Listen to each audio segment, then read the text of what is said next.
في اول السنه الجديده عملت فيديو بحاسبن فيه في واحد جاب لي بضاعه بايظه. السلام عليكم. من الماطي كازاخستان.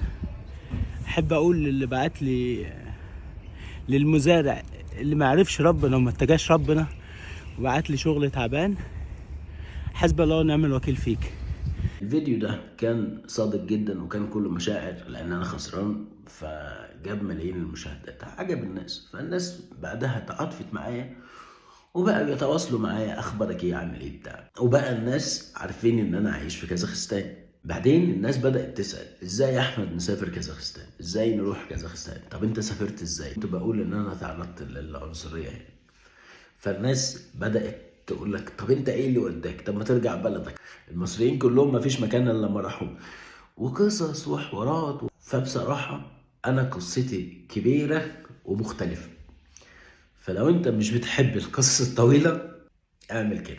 القصة دي خلاصة 13 سنة انا قضيتهم من حياتي. 13 سنة دول فيهم خبرات كتيرة، فيهم كبوات وفيهم هفوات وفيهم مكاسب وسفر وفرح شديد وحزن شديد، مشاعر كتير خالص. فانا احب ان الناس تحضر معايا تشوف فعليا. والله انت لو سمعت هتستفاد، لان كان في خبرات كتير. في البدايه ناس كتير بتفتكر ان كازاخستان بالنسبه لي هي المحطه الاولى، وبصراحه كازاخستان الدوله العاشره تقريبا اللي انا سافرها.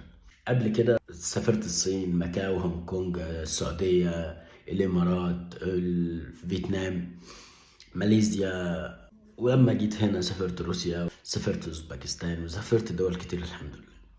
وحاليا انا هنا في كازاخستان، وكمان في دول عشت فيها الصين والامارات، وفي دول سافرتها اكتر من مره، زي الامارات سافرتها 5 6 مرات مثلا، الصين سافرتها حوالي 20 او 30 مره، وعشت فيها فتره طويله يعني.